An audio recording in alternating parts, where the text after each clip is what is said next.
Theatre and dressing up have always played a big role in my life, so obviously costume went along with it, and I enjoyed trying out different clothes and different sizes and looks and colours to see what kind of character I could portray and how that would change my acting.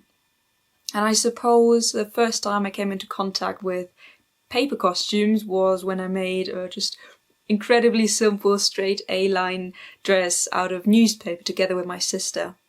This paper workshop was really interesting for me because usually I just work with the classic cloth fabric or even something called EVA foam. So even though sewing is quite different when you would use paper, this foam you would also glue. So I was in some sort of familiar territory in that area. I doubt that professional costume seamstress would be my calling, but I am very fond of my hobby and I know I will certainly work more myself to improve that skill.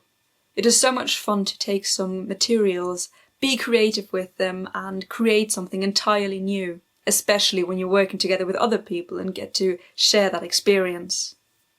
What I think is so great about these paper costumes is that, apart from the fact that the material itself, the paper, is affordable and a resource everyone has access to, it is also easily maneuverable by many people of different skill sets. So even if you're a beginner and have never used cloth or made a costume in any sorts, you will still find it easy to create something out of paper since it's something everyone knows how to work with. This way people are not hindered by former knowledge.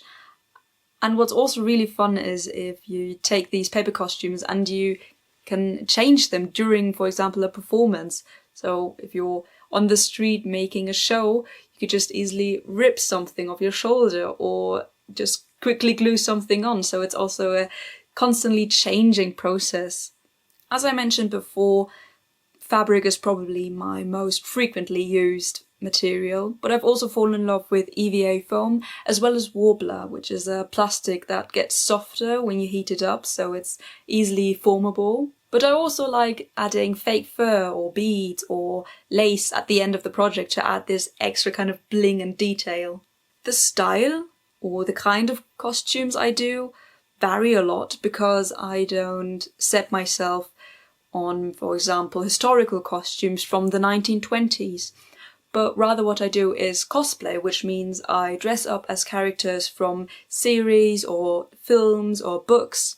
So whatever I wear is because of that character. So if they are someone set in the 1920s, then that's that. But if it's a futuristic film, then I will be walking around like an alien. Because for me, the acting and the characters also play such an important role next to the costumes itself.